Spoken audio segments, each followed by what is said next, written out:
Florida all over this one. That's looking pretty good for the Boston Uprising. To Vic doing tons of damage right now. And Stryker just styling right now. Boston Uprising. That's just style points there from the Mayhem. Blizzard Arena, make some noise. It's Friday night, baby.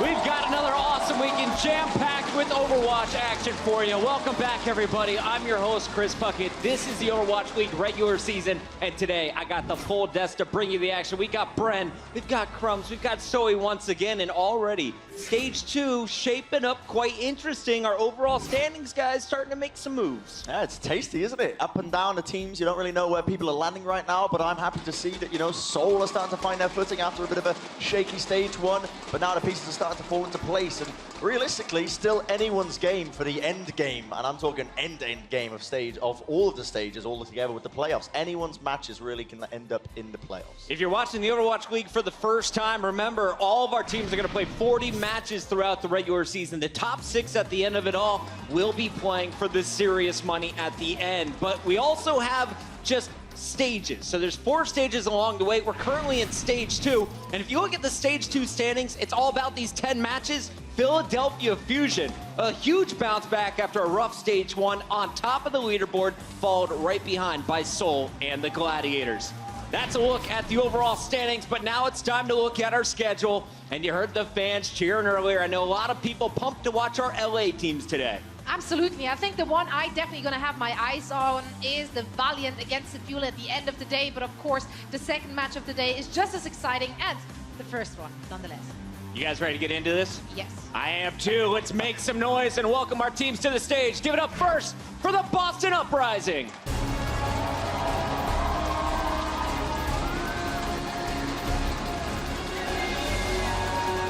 Boston really shocked a lot of people towards the end of Stage 1. They were on a massive winning streak, but so far here in Stage 2, it's been a nosedive. They've lost 3 straight matches, and they haven't won a single map yet. And it looks like they're trying something new. For the first time, we don't see Gamsu in the lineup. The guy that was making so much space for Stryker and Dreamcatcher is now taking a knee and waiting for Kalios to take his place. I'm really curious to see how this team is going to play this way. I love this, though. I love that they do make those adjustments. When I talked to Huck yesterday, he did tell me that the synergy and the pairs have not been there before they joined Overwatch League. So this team has never been able to actually prepare for a new meta together. And this is something which is big. That is a big influence point on basically their performance right now. Running Kalios is such an interesting decision here because we've seen in the past Note and Kalios kind of taking turns in the starting lineup.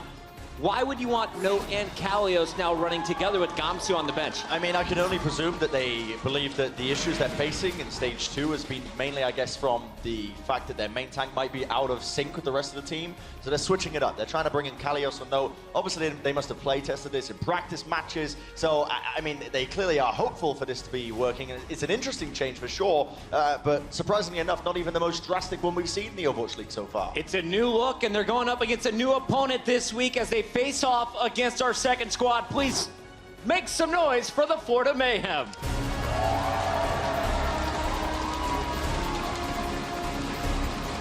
Coming out of the tunnel, the Mayhem mounting the stage once again. This squad is just 1-12. They're looking for their second win, and you have to think, is today the day, Brad? They're going up against a very weakened Boston squad. Potentially so. I mean, this is a team that's constantly improving. It feels like we say this line every single time.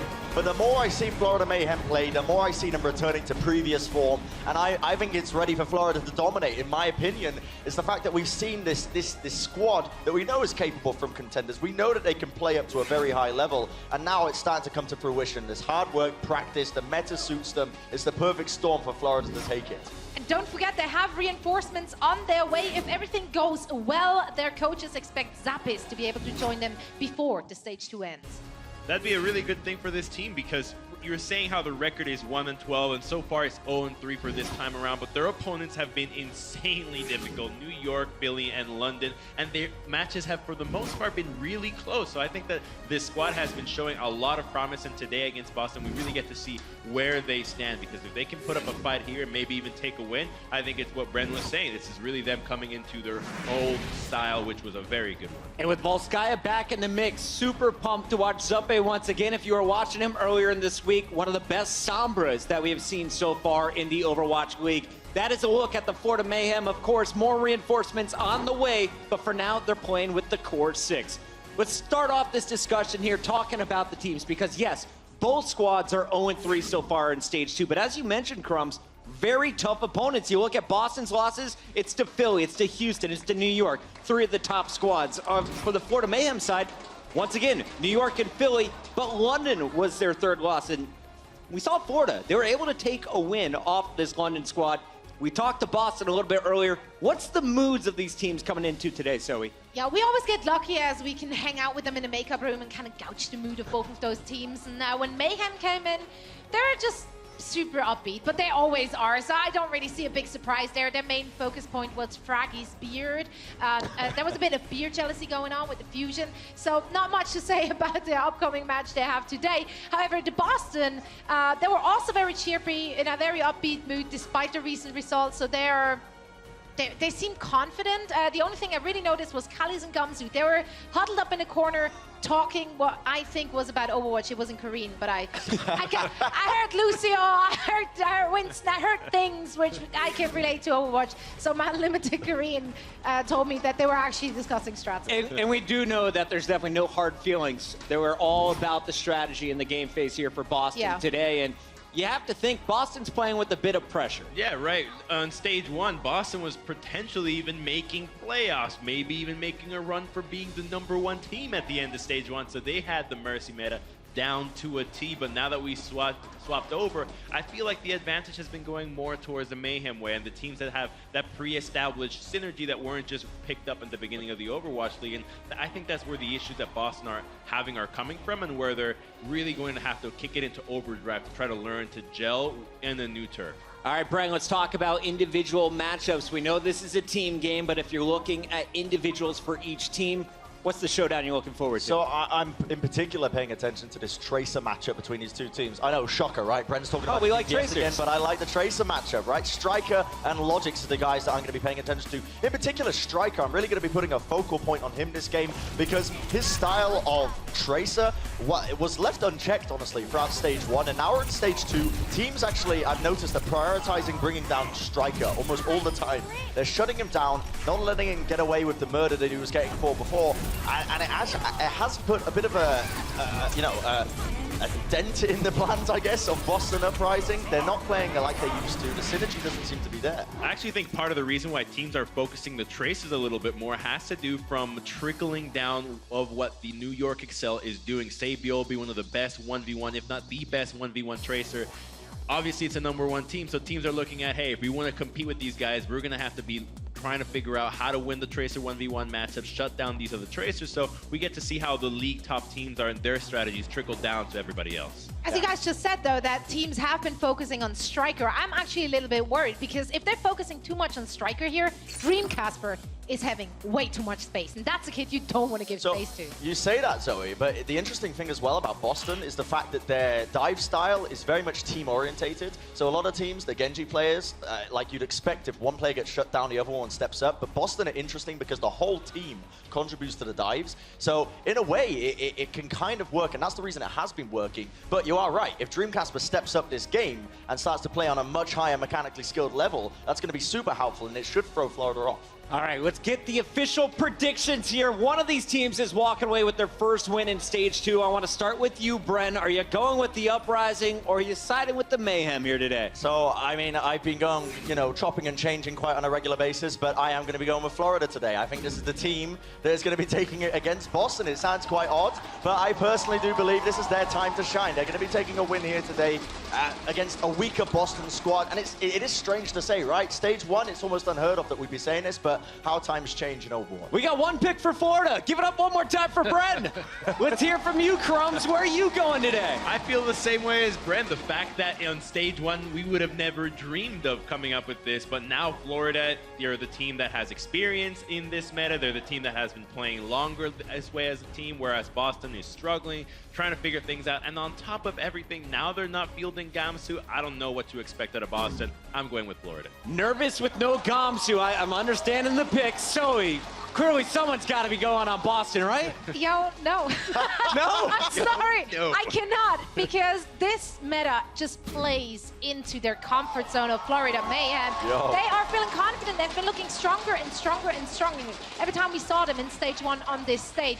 And I don't think today will be an exception. And with Boston not fielding Gamsu, being experimental against a team who's been looking solid despite not having a win, maybe not the right call. I have to go with the Mayhem. Florida's got to be feeling the support not only here at the desk, but also out here in the venue. But before we leave here, do we have any Boston fans in the crowd today?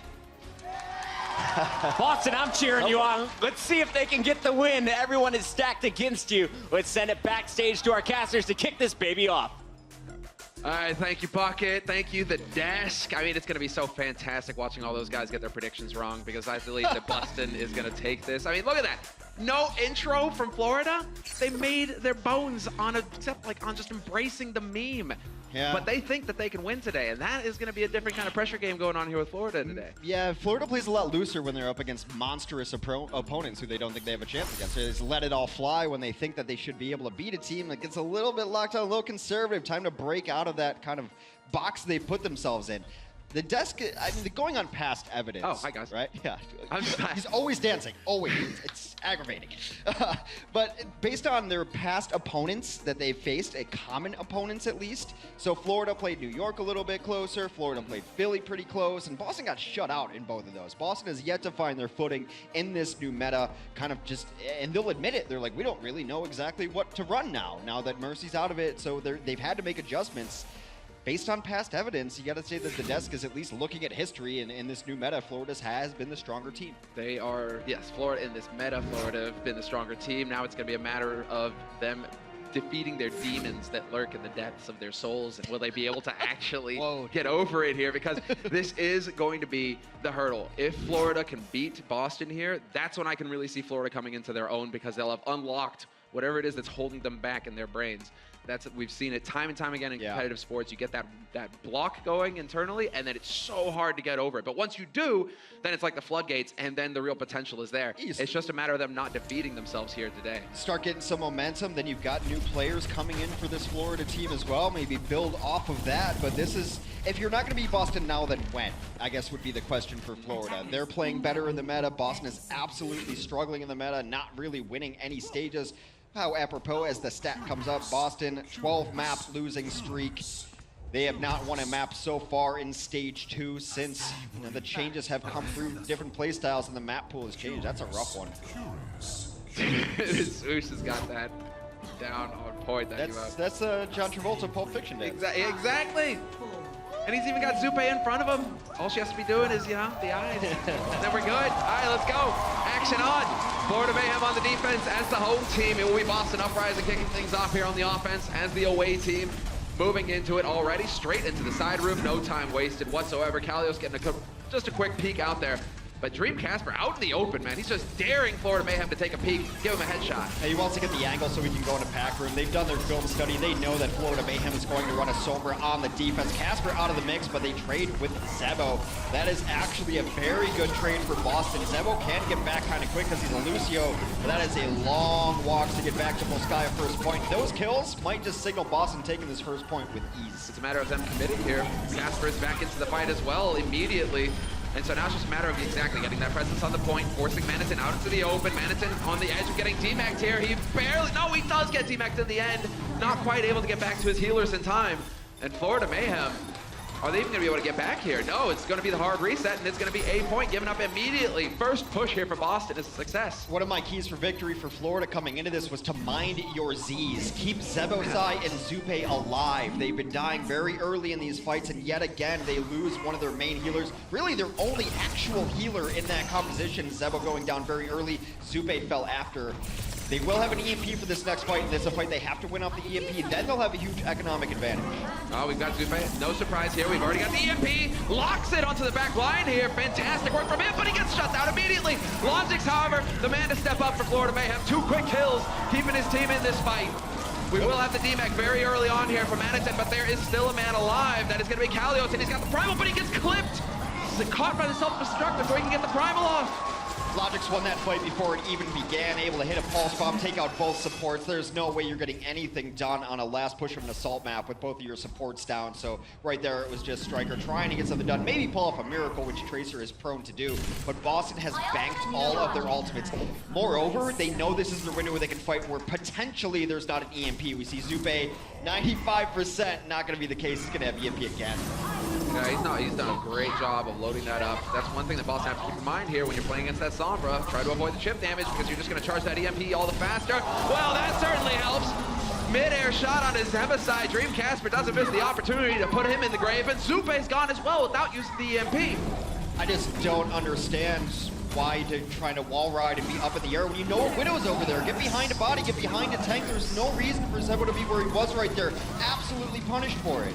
Well, Zebo getting caught in the corner, and now Dreamcasper, this turns into the real shooting gallery. They are going to be able to get a body on there. That's going to be Zupe. He gets the EMP, but he gets obliterated immediately. Now it's just a matter of time here. Florida Mayhem trickling in 1-1, or 1-by-1 rather. Madison going to get DMAC'd. And well, right now, this is looking pretty grim here for Florida Mayhem. It's on Boston Uprising to keep their cool, stay tight, keep in line of sight of your healers, and let Dreamcasper just stay in the back here, unmolested, and wrecking house.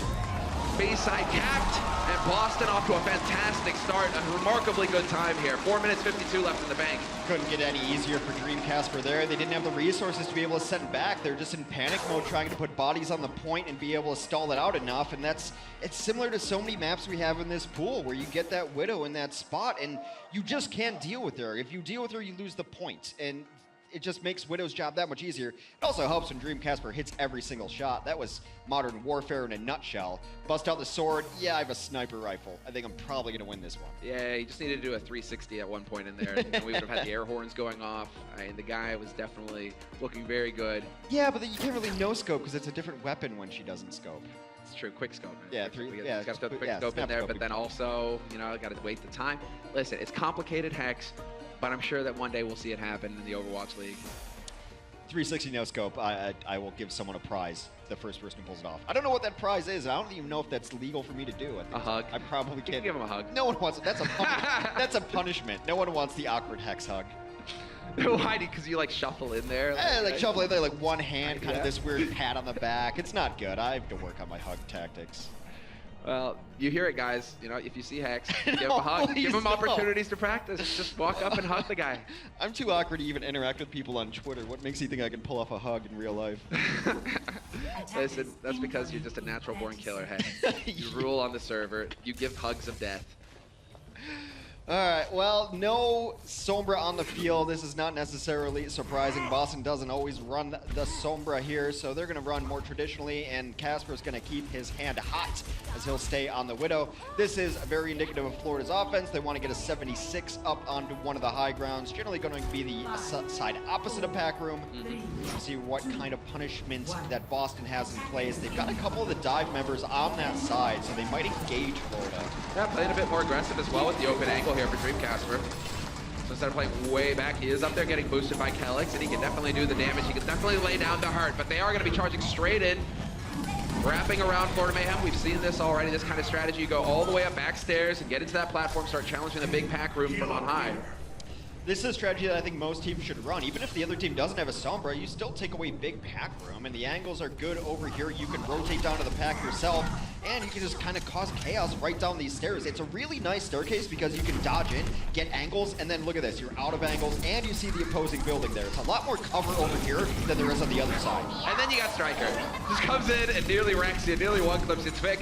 He will get that biotic field down. Neko, however, vulnerable. Kelix doing a good job keeping him alive. And this is just outside of the range where, you know, Tvik can be truly effective with that heavy pulse rifle. He needs them to get a little bit closer to him so he can start shredding face. Yeah, Logic's went in there looking for the dive. He got punished, and then you lose one, you lose two, and then no one's going to fight near Tvik in that situation. So they're able to completely deflect that push. Again, it seemed a little tentative. Both of these teams right now, for me, just need to slam on the gas. They play best when they hit go, and I think what's holding back both of these teams is a lack of just unbridled aggression. They're lacking that W. They're lacking that W right now in stage 2 that could give them that confidence. But Boston right now are looking like a team that have a bit more of it going for them. They know what they need to do, and they know that they can measure up against Florida Mayhem. There is no doubt here, although there is an opportunity here for Logix to perhaps get into that back line. Nako, Kelix, Dream Casper. It shouldn't be, though, because they can see him. They know exactly where he is. He's going to wait. That's Sick stick. Oh, well, Zube, that's forced the trance out, so the healing going to be lacking here. There's the collapse striker. Yet again, perfect positioning. Snuffing the back line. Going good money after bad there. You just lost Zebo in there, then you're going to transcend. I understand the instinct of, like, we can't just only always fight 6v6. Sometimes it's going to happen. But to throw the trance after that when you've lost your barrier combination as well. So you want to trance to get in there. Barrier is going to give everyone more mobility and options afterwards because they'll have shields that travel with them rather than having to stay in the transcend. You like to use those in coordination. Getting stuck early really hurts. Maybe Logix can return the favor here. He's going to be trying to poke into that back line. Now they're not going to be able to see him through walls. Well, they're nearing the minute-and-a-half mark here. We've just crossed it. In fact, still following Dream Casper. Pulse Bomb goes down, but it's whiffed by Logix. Unfortunately for him, that was a golden opportunity here to eviscerate the DPS. Dream Casper still hanging in here, still alive. Tvik trying to pressure him. Not quite finding the kills. The reflect not quite going to connect either on Dream Casper. They need to start at least getting trades here so that they can snowball this into an effective push. They only got one kill there. That was Nako going down. Zebo's so low. That's a late kill onto Zebo. They will end up trading and get Kalios for it. So the next fight should, in all odds, be a 5v6 without a Winston there. Do they have any idea that Tvik is just hanging out up here in the hallways? Tvik just doing Tvik stuff. He's just chilling. This guy. Look at him. Pondering, waiting, patient. He's got the blade. Yeah, he's going to set up the blade. He's waiting for intel for his team to tell him where these supports are. Now he knows where the supports are, so he's surprised if he doesn't try to get to that back line. Decides he takes too much entry damage, backs out. Oh, they are making progress on this point. However, Florida Mayhem, when is going to come in? The counter, Kalios does go leaping in. He's got no backing him up as well. They trade 1-for-1. Striker is gone. That's a lot of DPS down here for Boston. But then Dream Casper still here. He's going to get hacked to bits though by Tvik. Eventually the kill comes through, but it was a self-destruct for Vananen getting the work done. Tvik, 4 HP! 4 HP, Nako, is he going to get the kill? No! Tvik is going to get a pack. The big thing is, though, Florida lost both their supports yet again. Zube and Zebo were the first to fall. Perhaps can be getting back in the mix now, but it might just be a little bit too late. They've lost a lot of bodies. Now here come the Florida supports back into the mix, but they fall yet again. Kalios crushing dreams. The guy, he's ruthless. That is an angry monkey. Overtime is a burning down. Tvik switch back to Soldier so he can run in here fast enough, but he's not going to make it in time. And it will be a 1-0 lead kicking off the series for the Boston Uprising. 2-0, solid hold. Oh well, Boston Uprising got the start that they were looking for here against Florida. Kalios took it into his own angry paws there and batted down any hope that the Florida Mayhem had. Florida has to find some way to keep their support line alive. They can't die early in every single fight.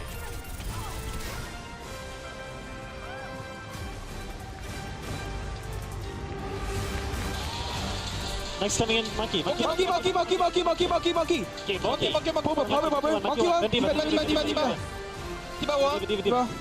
One Tracer now. Hey, baby. Tracer. I'm a Lucio. Lucio. Nice. Tracer. I'm a Sombra. Sombra.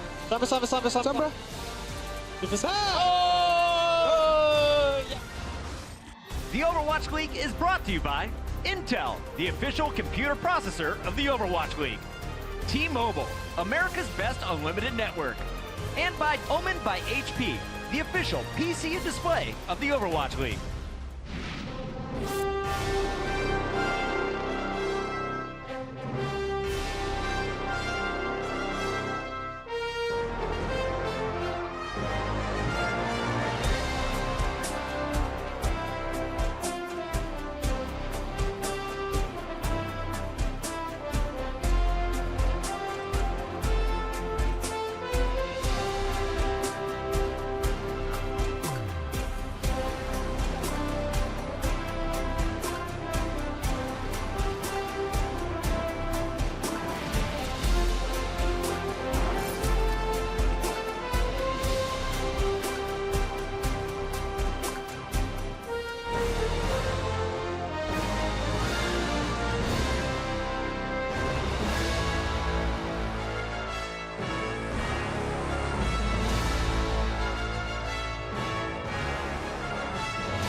here in Overwatch League Stage 2. I'm so excited, man. New maps, new meta. I'm excited to see a lot more Lucio back. He does enable with that speed boost, a lot of the deep dives. This meta going forward, I'm predicting it's going to be very, very fun to watch. In general, I'd say this patch is very good for our team.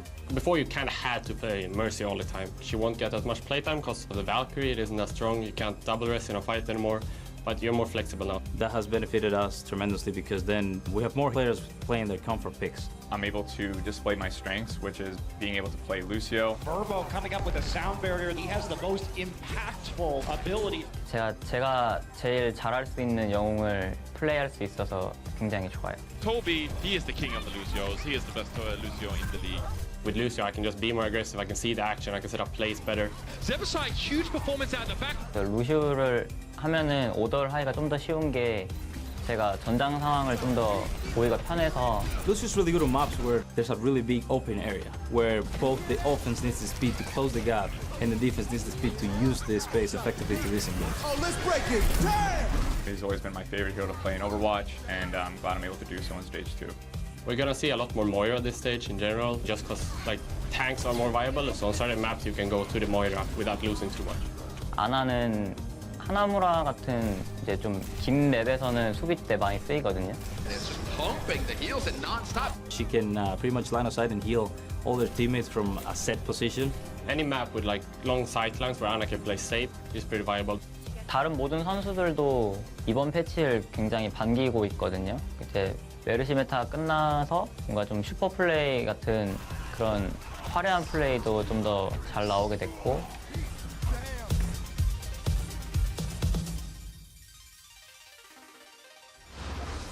All right, welcome back, everybody. I love it.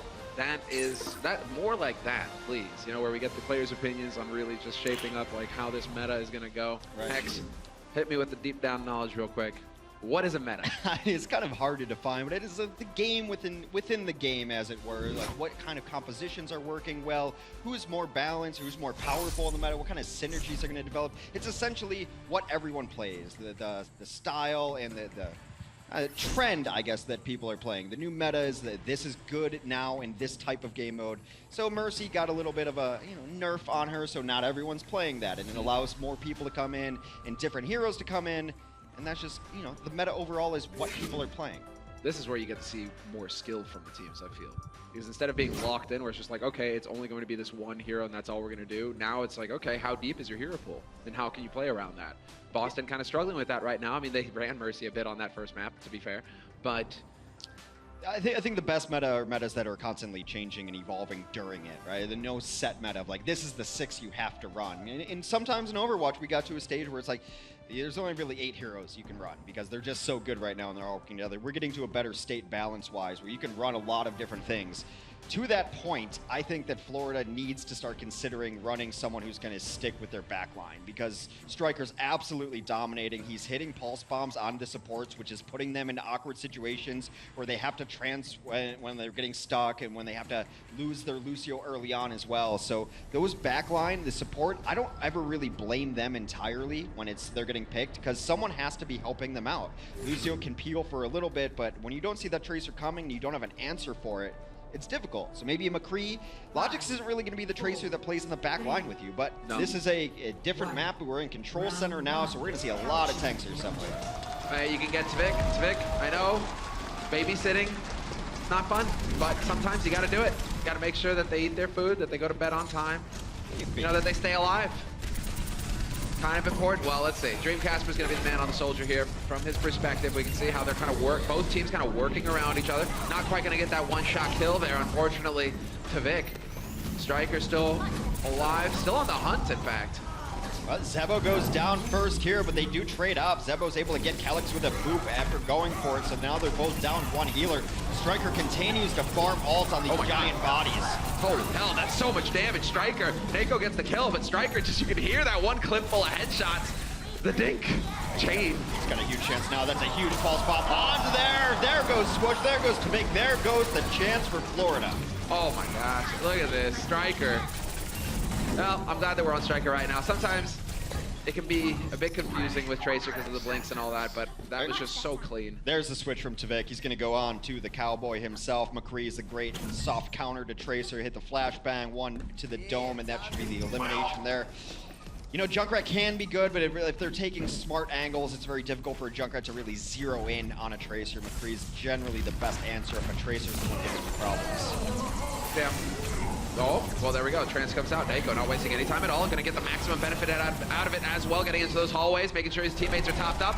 And in the meantime, Dream Casper, he's got it with this tack visor. He's doing the damage. He will get forced back just a little bit, but that is buying some positioning here, allowing for his teammates to rotate in, start looking for those kills. Very good response from Florida there. Able to get the defense matrix up, and when that ran out, they retreated into the Winston protective shield.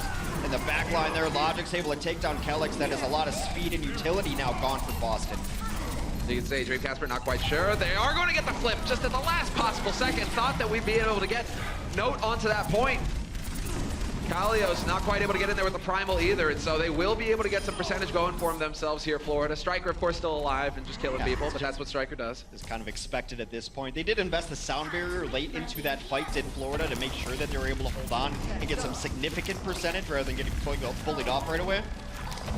So now Boston's pushback should be Transcendence and sound barrier both. Got full essence, no time wasted, straight into the mix. The lighthouse is shining, showing the way. Kalios finds Logix to start things off, and Casper yet again another farmed up tack visor, and this time it is effective between him and Striker. It is total desolation on the Florida Mayhem side of the map. Really nice retreat in that Coalescence. Coalescence looks a lot scarier than it actually is. The damage output is not super high. If you could focus down by it and stay in that beam a little bit too long, it can be painful. But its big benefit is that it heals as well, and it goes through shield. So it's just this giant beam that's both healing and hurting. But the damage output is not enormous, so you can play around it, and in a little bit, Boston fell back and then re-engaged with a Primal Rage from Kalios, who has been playing very well on Winston today. Somebody needs to get eyes on Logix so that Striker can get back into this fight. It looks like Striker's finally figured out that Logix is not going to be in the back line, so that much is going. We still have, well, there's one support ult getting used by Boston Uprising. The barrier in use. There's yet another pulse bomb, not quite going to connect, but that forces them into the open. And Note with the self-destruct there to combo. Yet again, the back line is dead for Florida Mayhem, and it's only a matter of time, it feels like, here before this first point is going to go the way of Boston. I feel in the Overwatch League, we're starting to see a lot more zoning pulse bombs, and maybe I'm giving them too credit, but how it's working is they will either secure the kill with the stick or force them to a place where they were going to die anyway. You see this a lot from, say, Byobi as well, where they put the pulse bomb and either they're going to hit their target or the target has to move to the direction they want them anyway. So those targets had to move out from behind the pillar there, right into the team's friendly fire. And yeah, zoning pulse bomb, zoning ultimate can be a joke. I don't think that's what's happening here. That zoning Earth Shatter, right? Zoning Shatter, yeah. The zone shatter, it wasn't that the whole thing, well, I mean, the birth of it? It kind of started out as a joke that like zoning self-destruct, but actually self-destruct's like the best zoning alt in the game. Dude, how many times did we see that yesterday on points? Point control. Hey, self-destruct. Oh, we got the point. Deadeye used to be the worst. You used to be able to cancel Deadeye and get half of your charge back, so it was just zoning Deadeyes constantly. That's right, that's right. Oh, Dev's caught on quick enough there. Kalios, from his perspective at least, they are moving together as a group here. Yet again, Boston Uprising. Nice Helix rocket straight into Kalios' face, but that's going to give a lot of healing, a lot of ult charge over here to the healers. Kellex and Naiko going to be more than happy with that. We do have Swoosh kind of caught in the corner. He will be able to jump back out of harm's way, but who's going to win this fight? That's going to be the question, as they are just jockeying for position right now. Swoosh down first, that's going to open up a lot of space. Dreamcaster goes in, Zabo down. They do end up picking up one kill for the side of Florida, but it's not going to be enough. Striker already at 63%, just farming. He seems to have Pulse Bomb up at an enormous rate. We'll see what Florida can get done here. They need to take out Note. He's already at half health. If they can demech Note, then this Tactical Visor should find a lot of damage. Oh, he's on a sub-minute pulse bomb average right now. That's pretty sick. That's solid work for the Tracer. Sound Barrier gonna get committed here by Boston Uprising. Kellex was able to get it first, so that's gonna try and keep his teammates alive a little bit longer. Striker again with the pick on the back line using the pulse, but Florida Mayhem will pull ahead in this fight. Too many kills for Boston to handle there. They have to back off and regroup. Naiko gonna get staggered as well. That's gonna delay things further. They got everything they needed there early on. Zube was able to use the Transcend, get everyone alive. It's a little bit of a risky gambit over there because a Lucio can ruin your entire day by sending you all off of the ledge there. not the case there. Zevo's gonna have his sound barrier for next fight. As long as he stays alive, Florida should win the next fight, but that's been difficult for them. A key point to be made there. Zevo has not been having the best time of it so far. He's constantly getting picked. He's died 6 times so far. And well, there we go. Logix, however, he's stepping up here on control. Post-bomb kill on Kalios will delay things further. Dreamcast with attack visor hoping to get in here and do some work, but that sound barrier going to make his life a little bit more difficult. He will get 1 kill on Supe, who wasn't able to float his way back around the corner out of harm's way. Dreamcast are trying to get in there, gets knocked out of the embracing healing light of Transcendence, tries to get back around and find a different angle, but Kellex seems like he's gone off the edge, perhaps knocked off earlier and trying to get back up. Not going to be the case. Dreamcast are out in no man's land. Striker did not get the memo that this push is over. Now does, falls back in line and they'll regroup. He's got recall. He's got recall, Hex. It's fine. It's fine. Fine. If he hits that, he's on land. He hits that recall, it actually comes out. It actually comes out, yeah. What a blessing that Not for me, but for Striker. Hey, it might be a little better, just a little bit. Oh, here we go. The zoning self-destruct. Oh, he nearly gets the angle right. That was so close to just ruining Florida Mayhem. Instead, Florida Mayhem will be able to rotate back around the corner. Dreamcast dancing on the edge, just trying to stay alive. Trance is there, however, and that could work here for Florida Mayhem. Tavik, booped off the side. Kellex with the D-Mech as well on Madison. 2 environmental kills very quickly for Boston. That's one way to start getting a fight your way. They will eventually get kills, but it seems like Striker's kills are coming too late for them to really matter. That double is huge. He's got to buy time on the point. He's got to stay alive. Oh boy, now they're coming back into this. Dreamcasters here, Biotic Field. There we go, perfect. Striker going to be able to get topped up again, but Zebasai now back in the fight. Florida Mayhem, they are putting up one hell of a fight here on the second point. And there it is, the one clip coming through with the help of Kalios. Solid work between these Boston players, trying to make it happen, and they will eventually just fill the kill feed with white. Absolutely going to be Boston's, and moreover, they have a lot of ultimate abilities about to work with. Casper luckily did not have to use Tactical Visor during that fight. It was in his pocket towards the end there if they had needed it to take control of the point, but now they can piece these out. You can do one support ultimate and one DPS all at the same time. Then you have another and another. You win 2 fights at 50%, you're probably going to take the stage and thus the map. Go boy. Got to get that contest in there. Kalios doing the best that he can. Striker on the hunt. We wait with bated breath. He's going for the backline. And again, here we go. John's music goes in. Pulse bomb goes off. Doesn't quite get the stick. And Smith point blank. Helix rocket to the face. Takes down Striker. The raid boss is dead. Uh-oh, they got to be careful though. Kalios knocks him off the edge. King of Kong, fistful of mayhem right there, trying to get them over the edge. They will hold on to this point. Florida down to one last push into it. Transcend may come online during the fight. Tactical Visor, the only thing they really have going for them. Note has to know that he hasn't seen Tactical Visor in a bit. You don't want to get ambitious and use a self-destruct, find yourself outside of your mech. Oh, he's out of mech right now anyway, so he's just going to get a new mech right now. Should be fine. Just gets in there. He needs to get topped up here by his teammates. The Orb of Harmony will be there with this guiding light. There we go. Attack Visor getting used here. Vines Vic, they waste no time getting in here looking for the kills. He's hungry for him. D-Mech on note could make things a bit tricky, but again, Kellex manages to get the boot kill on Zebasai. Will it be enough? It's still back and forth. Striker still alive, takes down 2. Striker still alive, will be taken down by his counterpart in Logix, and the Florida Mayhem are getting all the kills they need to take the second stage here at the night market. Nicely done. Florida fighting back. Now we've got a game on our hands. Now we go the distance. Best of 3 in points on this second map, and so it's tied up 1-1. Well, Logix definitely woke up here, I think, on this second point. On Night Market, he started to be able to get that impact going with the Tracer, really trying to get that shutdown going on Striker. He did a little better job of keeping Striker in check. You don't have to win those Tracer 1v1s. You just have to do enough that you force out an extra blink, or you force out a recall. You make them use tools.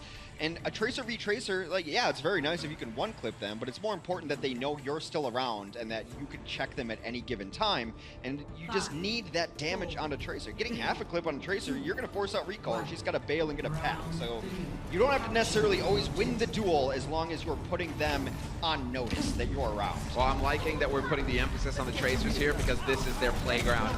This point in particular is where you get to see the Tracers shine. Profit and Save will be a joy to watch on this point in particular.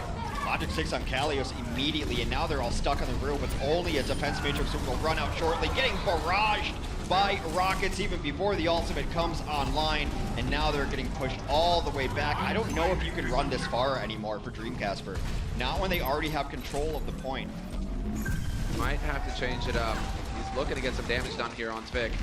Both teams opting to run a more European style of that, or let's call it the Orb Pharah now. No mercies on the field, so Pharahs have to play much more passively. They're going to be just trying to shoot at the ground and stay as far away as possible. However, no team really has a good answer to Pharah, so you can get that long distance damage without any threat. It's a question, where are they going to get that? Exactly, there we go. No, where does the initiate come through? Other side of the pillar, that's the answer. Winston Shield eaten up immediately here. And Manitin hanging around on the side. Dreamcasper, however, floating around, looking for his angle, and he's going to run right into Tvik. Hits one wreck, a point blank. Tvik getting forced back.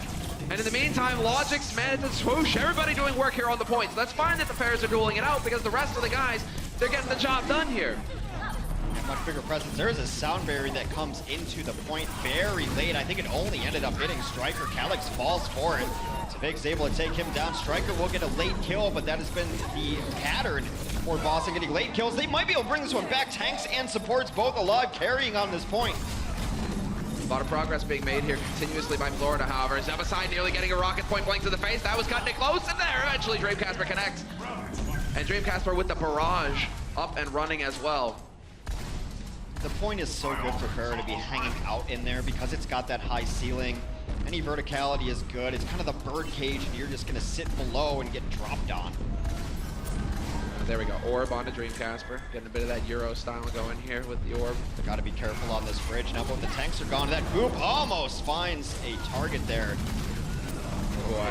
I mean, he's just waiting. He can drop in here. Sound barrier is used up as well. It's going to be very hard to cancel out that barrage when it comes through. Tvik trying to put some pressure on. But Dreamcasper, he's got his eyes on the prize. Maybe got a move there. Don't quite think so. And Tvik, 2 rockets to the face. Not going to get a kill out of that barrage, but then Dreamcasper kills himself. Point blank.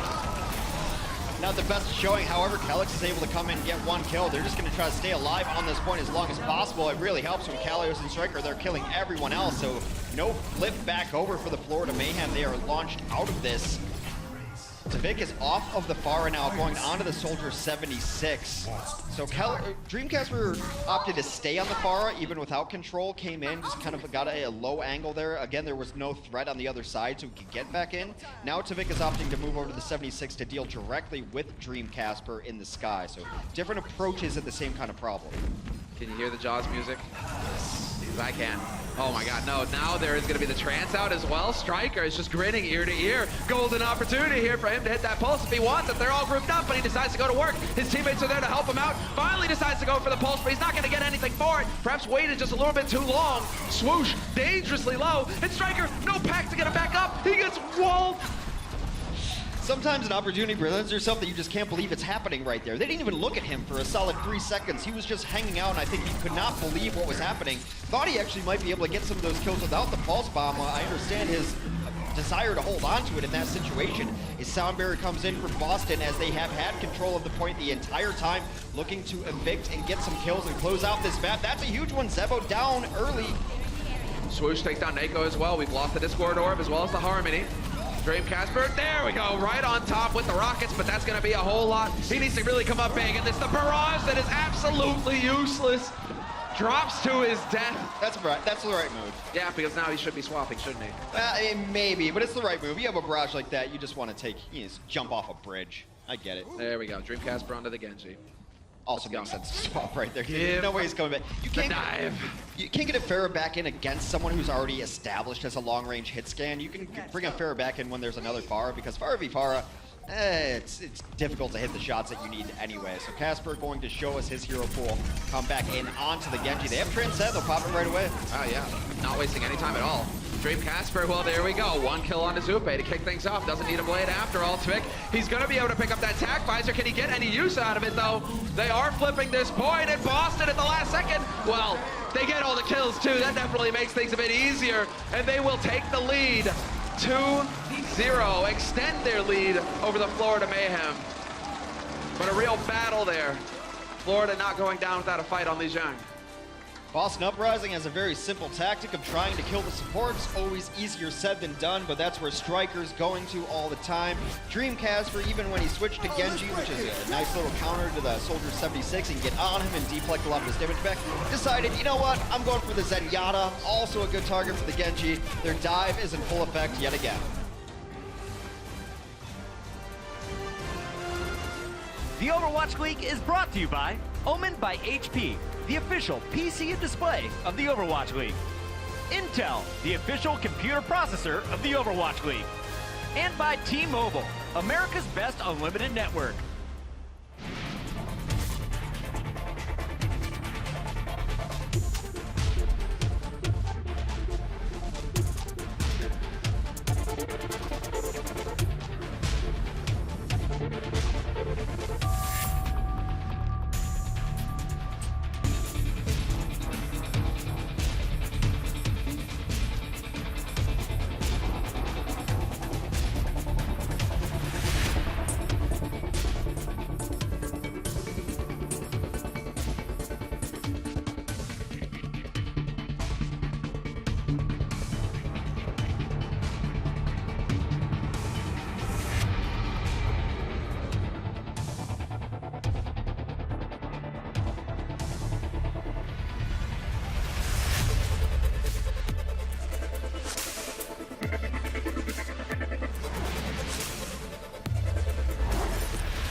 Welcome back. The entire desk picked Florida, but Boston and Striker, we're very happy to prove them wrong in the first half. The Uprising are up 2-0. Welcome back, everybody. I'm Puckett. We've got the desk, a very sad, lonely, unhappy with their predictions desk. It's Brent, it's Crumbs. It's not over yet. You guys aren't that lonely. You have the two of you together.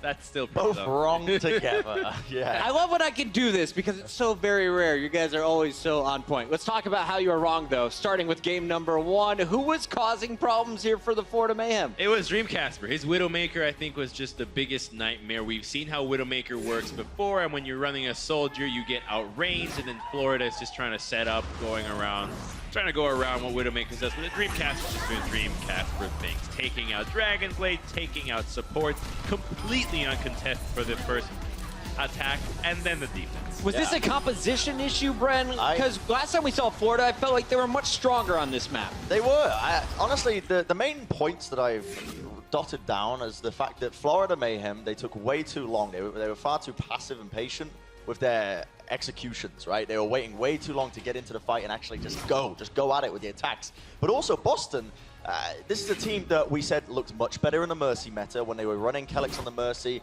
Their dive, when they were situated around that, they played it slow, passive, waited for those picks. And coincidentally, when they absolutely hammer Florida in the first map, Kelix is on the Mercy. So, and they're running it around that Widowmaker composition with Dreamcasper. And I feel like that's the pieces they needed to go back to the basics, what was working for them in stage 1. Clearly it's worked out because they've absolutely dominated the first map. So, yeah. Crumbs, what has been your favorite part of watching the game so far? I know they're going against your prediction, but it's been pretty fun to watch these two teams. I mean, you don't really care about being right or wrong about these predictions for the most part, as long as we can back them up. So it's been cool to see that Boston's actually coming back and appearing like their old selves, which is a good change of pace. The fact that now we see them take advantage of their position in the standings. If they can continue this momentum, it actually could keep them making a run for being one of the top squads. So that's been really entertaining. Coming into today, we said it's going to be all about the Tracers. We highlighted Striker going up against Logix. Well, we just saw Logix popping off round 2 of game 2, but overall, I feel like Striker is doing the most damage. As we look back, he started really strong in Volskaya. He's going for the squishies, getting these picks, and then when it came to control, it seemed like he took his game to an even higher level. Yes, he absolutely did. And across the board, the guy is... Look at that play. He gets the trans and support kill. Like, that's ridiculous, right? It's almost unheard of, but not for Striker, apparently. And this is another sort of where the issues are kind of lying with Florida right now, is the fact that a lot of teams, when they beat out Boston during stage 2, they prioritized bringing down Striker. I said it in the pre-show, right?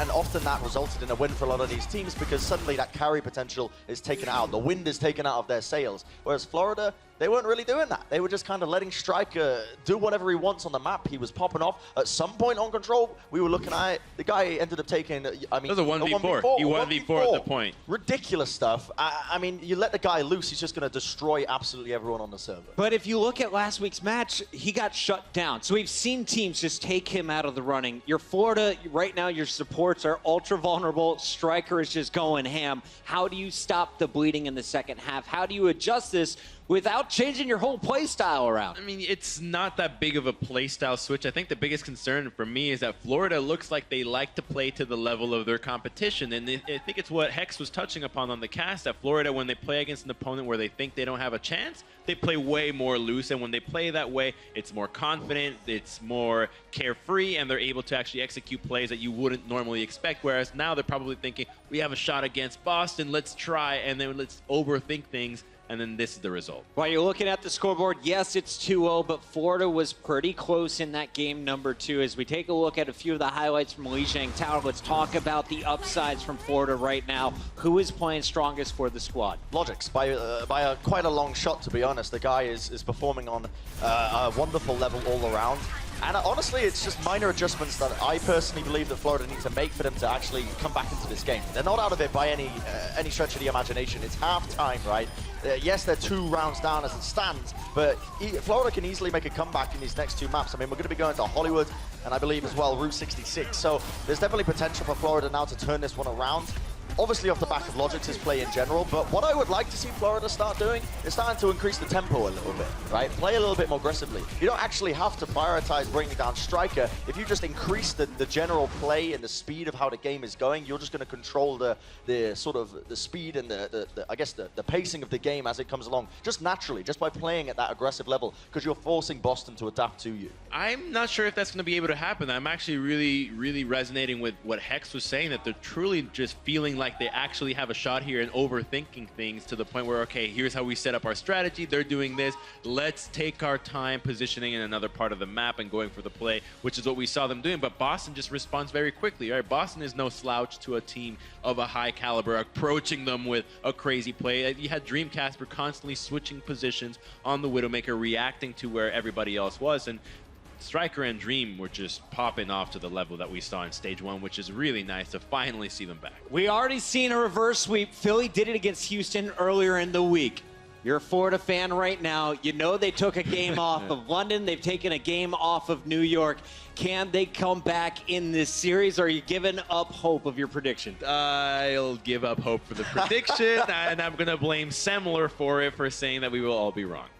Okay, I mean, I want to go for the old classic Bren flippity-floppity-doo, but I don't think I'm going to be doing that today. I'm sticking with my guns. Once again, I'm going to be going with Florida. I still feel like they have the potential to turn this one around. If they do what we've been talking about, you know, we both got different opinions on how they can potentially win this match out, but I feel like they're still more than capable, and I agree with your point before. I think if they start playing a little bit more instinctual, right, start playing with those instincts rather than trying to primal, you know, really get into the mix of things. I think that's what they got to do, and I still believe that they can turn it around. Florida fans, I know a lot of you guys are munching your nachos out there in the stadium, but you were really loud at the start of this match. Are you guys still with us? All right, Florida fans are still in the building. That's going to do it for our halftime coverage, but before we go to a break, let's talk social studies. Our crew's been following around the Boston Uprising this week to bring you the behind-the-scenes sneak peek at what is going down. Our new episode premieres this Monday, but here's a quick clip. This Boston squad, if you watch them in stage one, they had a terrible start. It was 2-3 before they started putting win after win together. They fell just short of the stage one playoffs, and now here in stage two, they're off to an 0-8 map count. They need to turn it around. You gotta learn from your mistakes that you made just one stage ago. Dreamcast gets attacked by Zervin's own going, however. He is getting shut down with that big angry monkey in the way. Just to get caged in there for sure.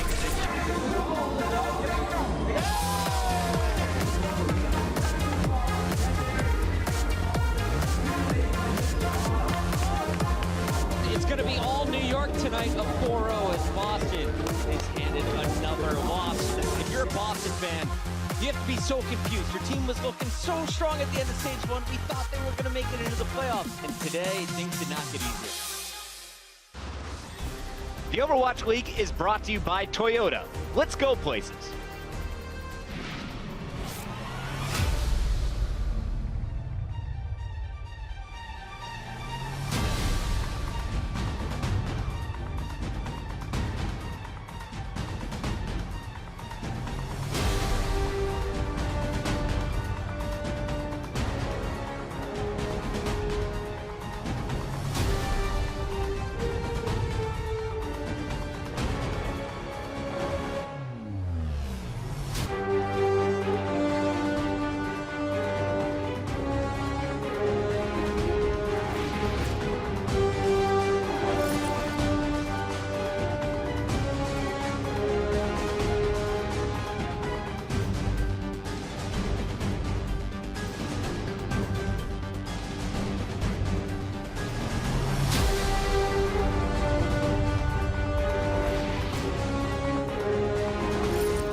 has been an uprising here at the Blizzard Arena as Boston is up 2-0 on the Florida Mayhem. That guy, Dream Casper, he is going in. This man is going so hard that he is literally rocket barraging the air. Did anybody see that?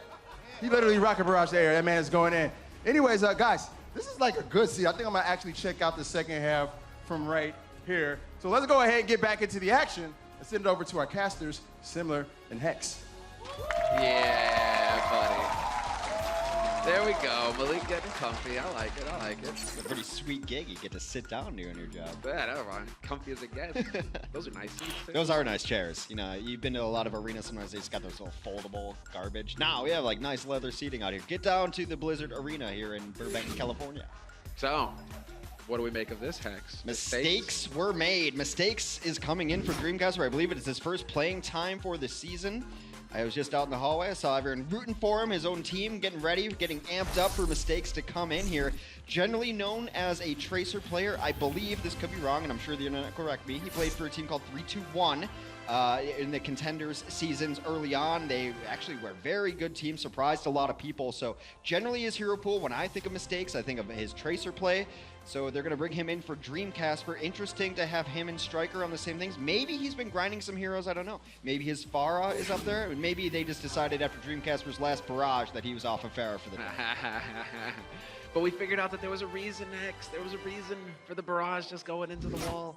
All right, well, point being here is that I'd be highly, highly surprised to see Mistakes take over Tracer from Striker. Like that to me would be a very interesting turn of events. Yeah, I'm really looking forward to what he's going to play. At the moment, he is hovering over the Pharah, which can be very, very good here in Hollywood. Hollywood first, especially, come over the top. Able to get a lot of damage into the cafe. It's good against even kind of cheesy setups there, that if they have a Torb or something and they've got a turret in the back lines back by the dumpster, they can be able to get it down pretty quickly as well.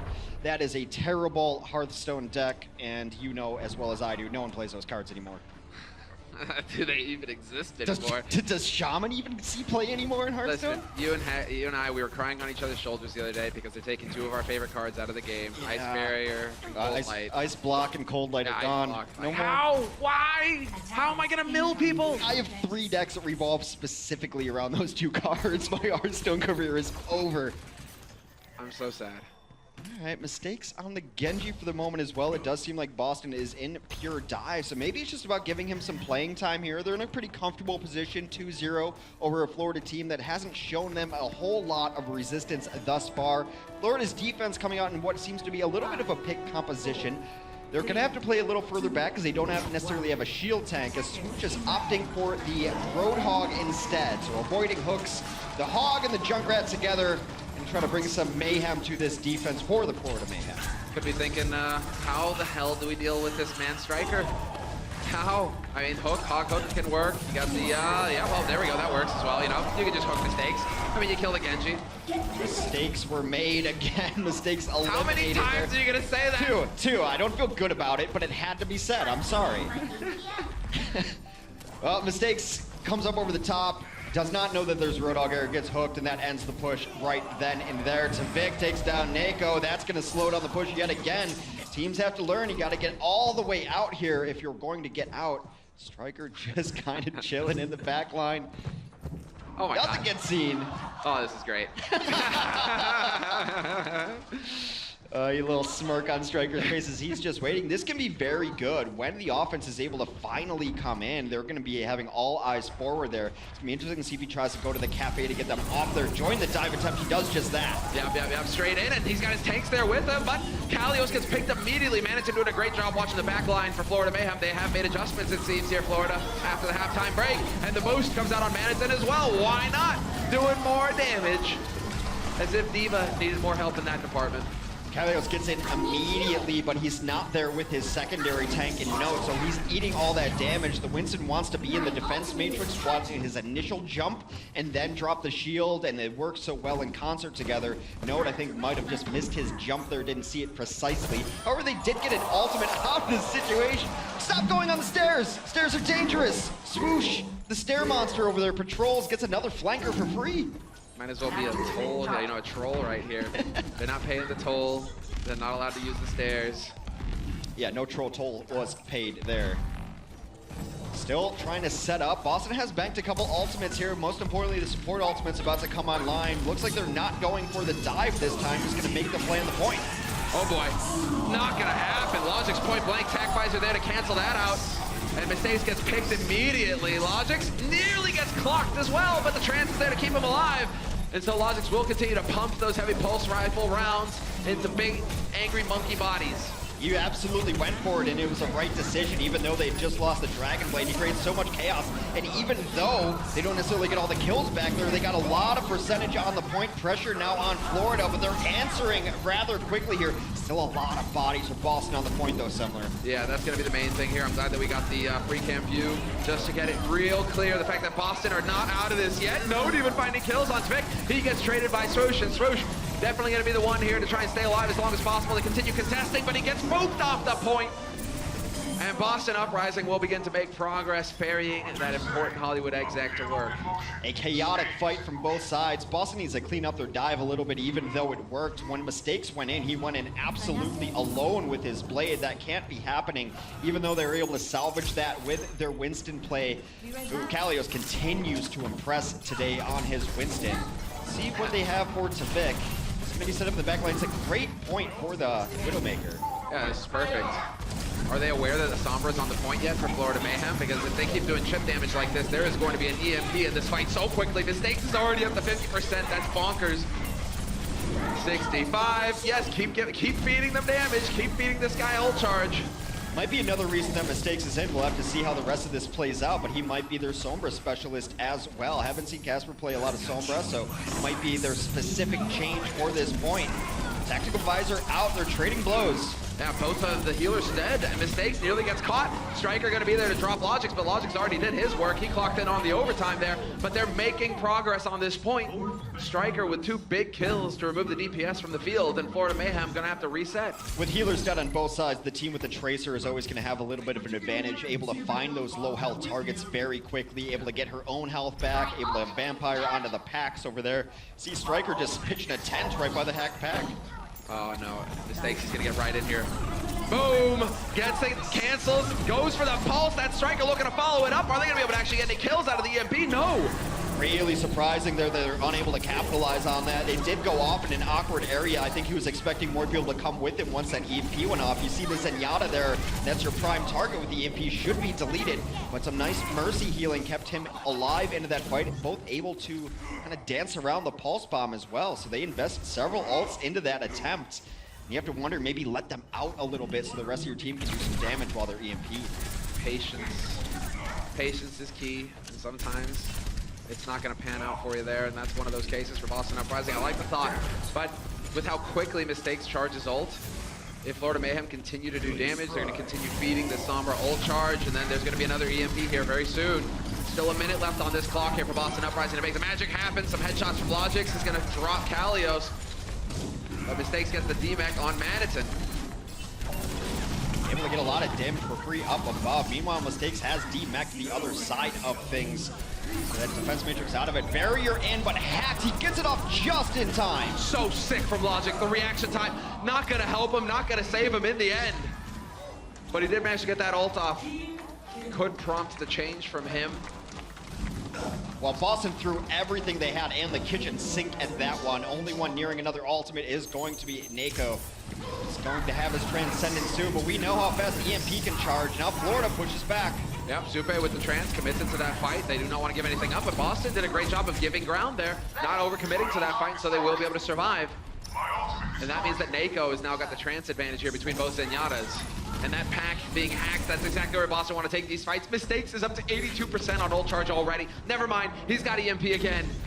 Next fight is going to get dicey here for Florida. Already in here is Striker, making his way towards a Pulse Bomb. However, they did lose Gnome.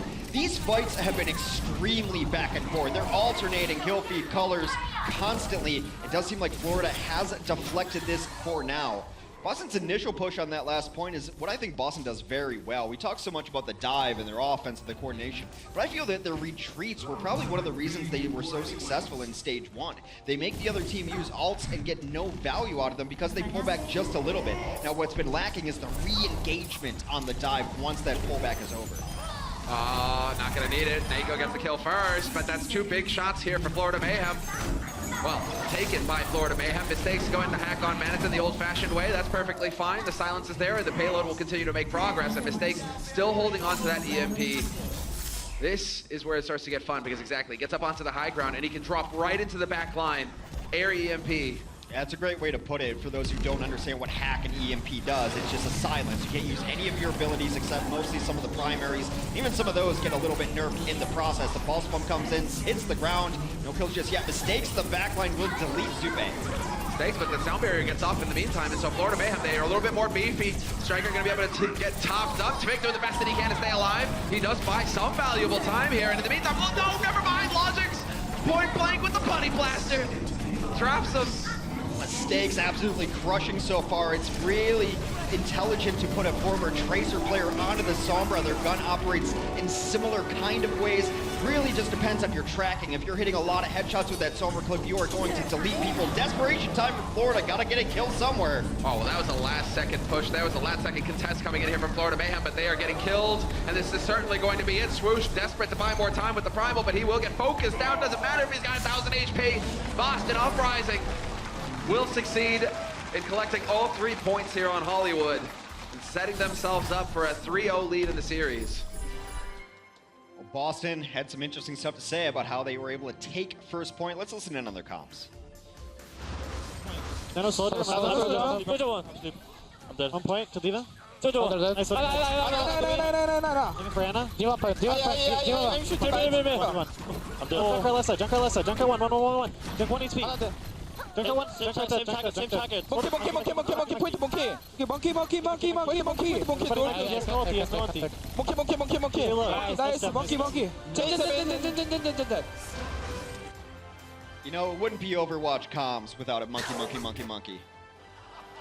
Yep, very true. Hex, I'm still waiting for the, he's lit. But someday, I will make that happen. I'm just going to keep saying it.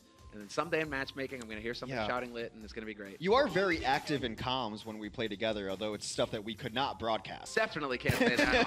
Definitely can't say the stuff that I say on broadcast. I mean, everybody loves it because we have a big office over here where all the casters are in the same room, right? And people will be doing things, and they'll just hear me shouting at the top of my lungs. It'd be really annoying to be in that room with one. You're in the background of several podcasts and interviews, and some are screaming at the screen. Back to the game, I really like what Boston did on the Sombra there, because Sombra on second point Hollywood used to be kind of a divisive thing. People were like, oh, is there enough? But yeah, there's definitely good packs for Sombra there. And to get both of those megas, the mega on the left-hand side from the offensive perspective allows Tracer to sit over there. And we saw a camera on Striker.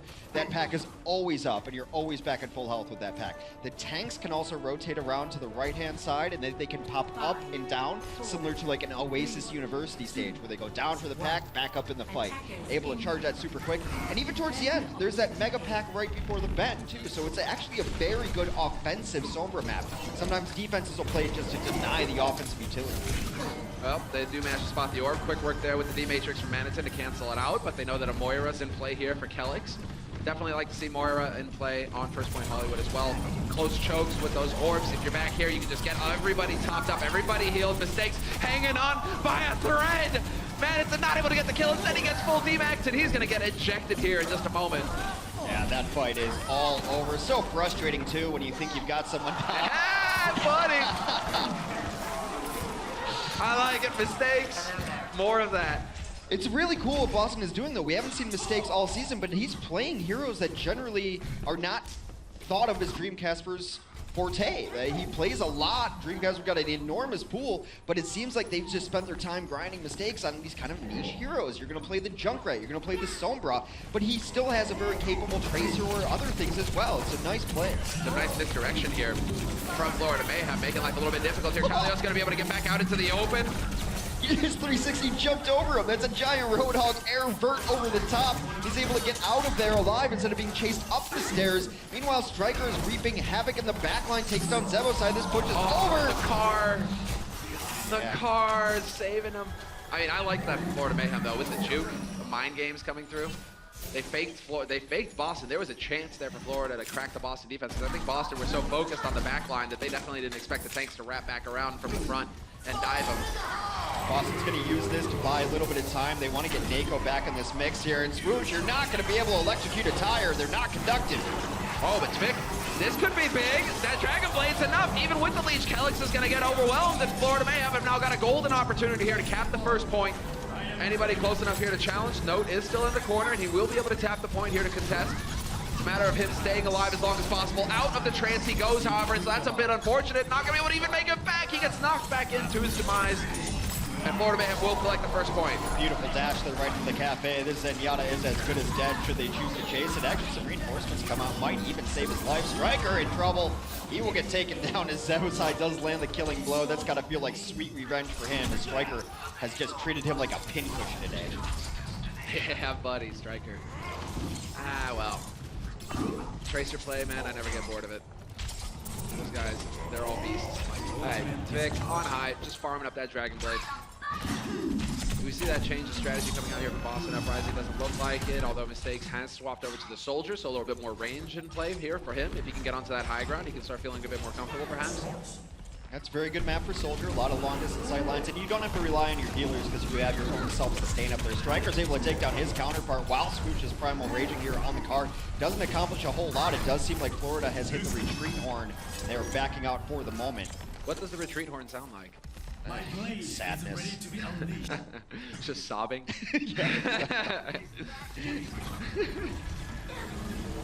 Ollie? No, sad. Putting him into the wood posts. Okay, here we go. It's Vic. What? Oh, no, he's not going to be able to connect with the second slash. That is a brutal thing to happen to a Dragon Blade and Genji. You need those dash resets, which happen when you assist or get a full kill. It allows you the mobility to hunt multiple people down. Without it, it is generally a failure. Mistake shut down by the tank play of the Florida Mayhem. Yeah, great work there. Really quick reactions coming in from Swoosh and Manitin to just remove that threat. Mistakes getting squashed immediately. And they continue to make some progress, although Note will be able to get in position to challenge this point. So now it's on Mayhem. They've tagged up the car. It is their car. This is a really decent map to try to get giant self-destructs, but I think he wants to be pushed back a little bit more. This area is better for it. Logix, who had a great first couple of maps, continues. He will take down Nako in the backline. He's not done just yet. Yeah, nice work by Logix. Keeping that pressure on. Manitin's there to cancel out Note, but the sound barrier has been committed here by Boston Uprising. Question of how many bodies were able to pick that up. We will have Kalios going primal on these guys, just hunting them all the way back, and Mistakes in the meantime cleaning up the back line. It's kind of just playing like clay pigeons right there. Kalios knocks him up in the air and Mistakes shoots him down. Just pull. I need another Florida Mayhem member able to pull that off. Tavik is off of the Genji onto the Widowmaker instead, trying to get a little bit of pressure on the high ground. But I like where Boston is set up here on the first defense. They're not even conceding first building yet. A lot of defenses will play back on the second building. Now they are. Now they see exactly what they're up against. They got the scouting information they want. They're going to retreat. Maybe play high ground v high ground. Nako definitely playing with fire there, going for that extra core volley, but there we go. Note with the drive-by, just letting him know. Kalios goes leaping up as well. Tvik definitely not feeling too comfy right now. He is pressured on all sides. Logic's going for the monster stick, and it's actually Swoosh. No. Wait. Kalios jumps right on top of Mistakes and gets him. That is a move that I've seen before and never really happy about it. You're just blaming the monkey. I bet those comms also say monkey, monkey, monkey in their chat, but they're blaming him. It is his fault there.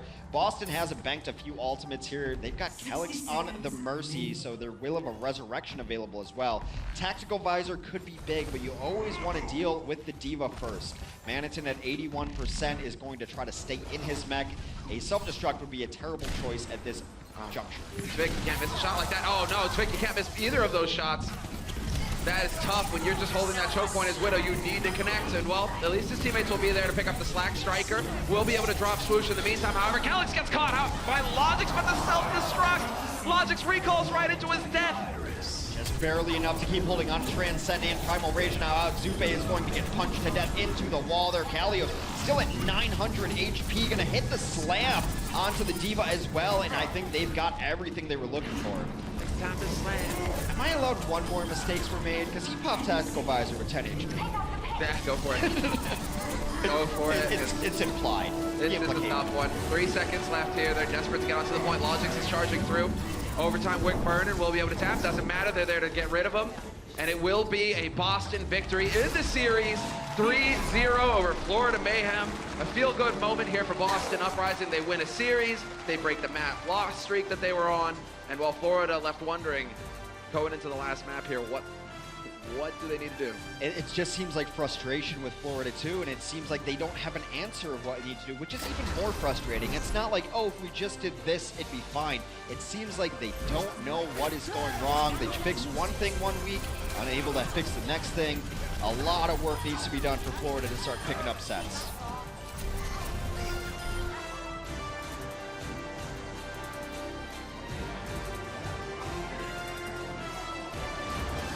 The Overwatch League is brought to you by T-Mobile, America's best unlimited network. Omened by HP, the official PC and display of the Overwatch League. And by Intel, the official computer processor of the Overwatch League.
Three, two, one, and live.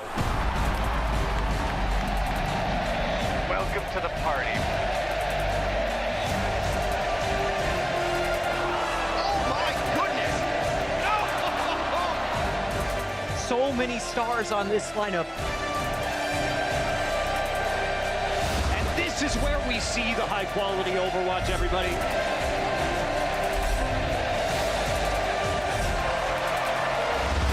Fun and games. It's time to get the job done.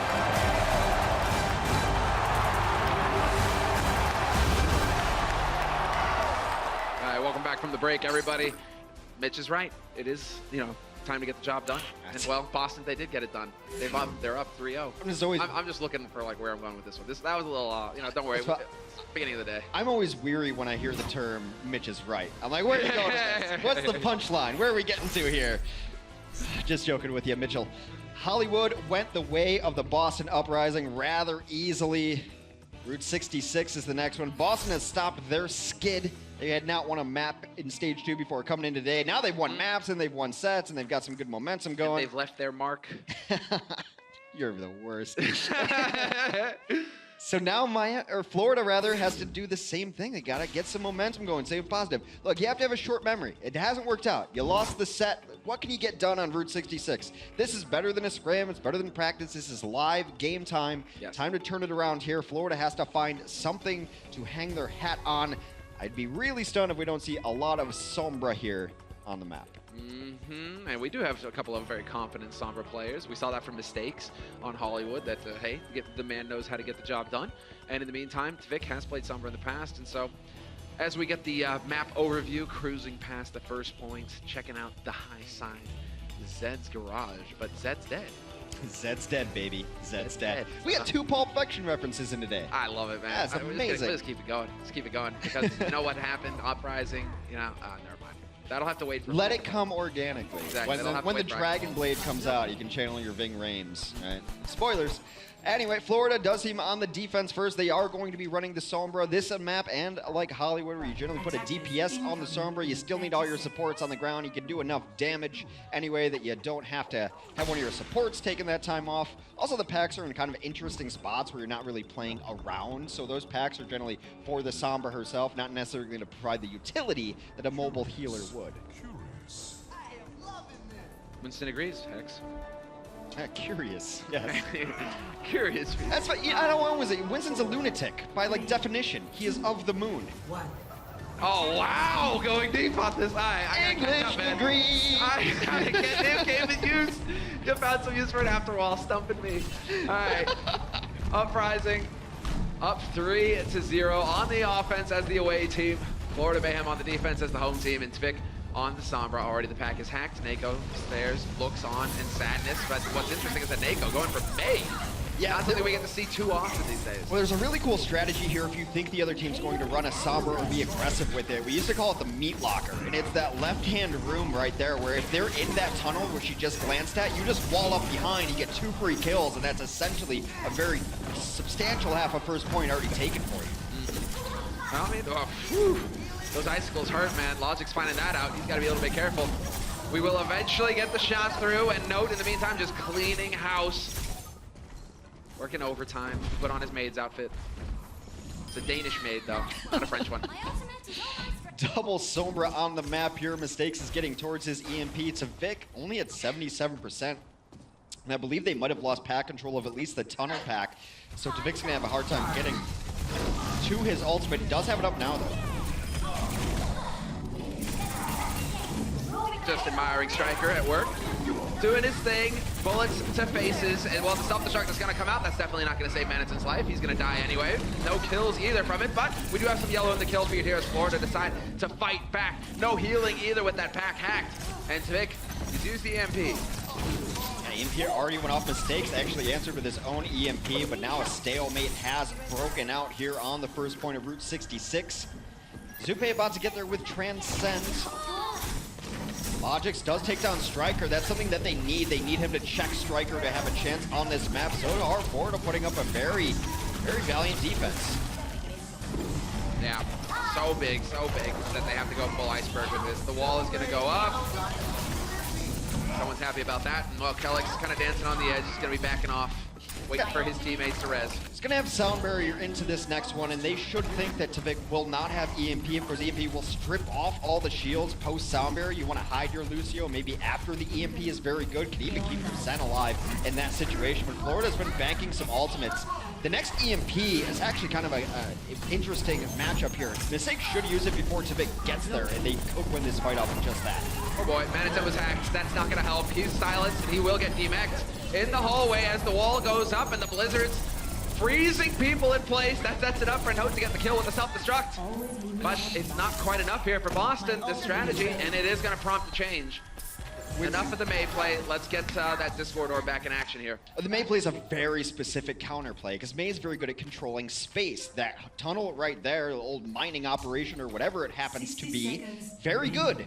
Everywhere else on Route 66, not so much. Sometimes, maybe in big girls, a giant EMP comes in there. That was a sick EMP from Tvik. That was the money one right there. That's exactly what they were looking for. Kalios and Mistakes, so dead. And well, that should set up things nicely here for Florida Mayhem. Perhaps to have a hard hold on top of Big Earls. They're in the window now where they know EMP just came out. So, by all rights, it should not be back up again. It's only at 50%, no big deal. But now they have a window. They got to throw everything at this one anyway. 30 seconds remaining. They've yet to get the first point. They've got EMP. They've got Sound Barrier. It is time to go. You need to get the job done here if you're Boston Uprising. You need every map in this. You're already down -12. You've only got 3 positives in your name, and so you need to crush Florida here if you have a chance of making it to the playoffs at the end of stage 2. We will have Zupe getting hunted down mercilessly as an afterthought striker, single bullet, and they will be able to pick up that first point here, but Florida Mayhem not quite able to hold in the end. I would like to go back and find out how Zupe found himself over there all alone in the tunnel. Perhaps he was... I'm pretty sure he wants to do the same, Hex. Yeah, he's probably meditating, you know, being an omnic monk as he is, but that was rudely interrupted. Boston will grab this first point, still have some ultimates to work with. Most notably Striker, Striker's just touring these maps, just hanging out in different places. Yeah, he's still a child at heart. He's playing hide and seek. You love it. Nice attempt there from the predictive Helix rocket. That's cool. But Tvik not going to be able to connect with it. And so Striker survives to fight another day. Definitely going to be sad about that with Florida Mayhem because he has got that pulse. He's getting topped up as well. And now he's got the angle. Looking to get that high ground, hunting for the squishies. And there we go, right in the Tvik! Picture perfect onto Tvik. And this will just be, oh man, insult to injury if he managed to one-clip Logix. Logix does find his way out, but Swoosh took a wrong turn in Albuquerque. He finds himself face-to-face with Striker there in the corner. Striker's able to eliminate him. Transcend comes down to try to seal this one off, keeps everyone healthy. Logix is not going to get anything done in this mix. Yeah, and Zupe is dead. Now we have the back line gone. One piece after another getting ripped out. This domino puzzle. I really do like that they're still running the Sombra here on second. If you think about it, it's almost identical to Hollywood second as far as pack placement goes. You've got the big left pack immediately, then to the far right you have another pack. So your flankers, again, able to abuse that left side pack as we saw Striker kind of hanging out again. The tanks never else able to rotate into that secondary building with another big pack. That leads to big EMP, is one coming up right now. Oh, sick hack as well. There's the stick! Double Striker! 2 massive kills, the trance is out, so that's why Zupe is still alive, but it's not gonna be for long, don't worry. He did get a boot in Kalios' face though. But the point will be collected here by Boston Uprising. They continue to make progress. If you kick someone in the face and all your team is dead, did you really kick someone in the face? Food for thought. Deep questions, yet again.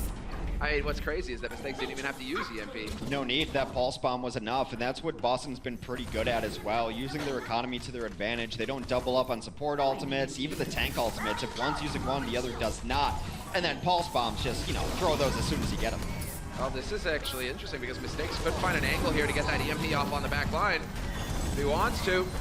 He's already on the flank, and there it is, sure enough, and now it's going to be a tough fight here for Florida Mayhem to win. They will get wiped in a moment's time, although Manhattan is still hanging in here. How? Mini Diva finally goes down.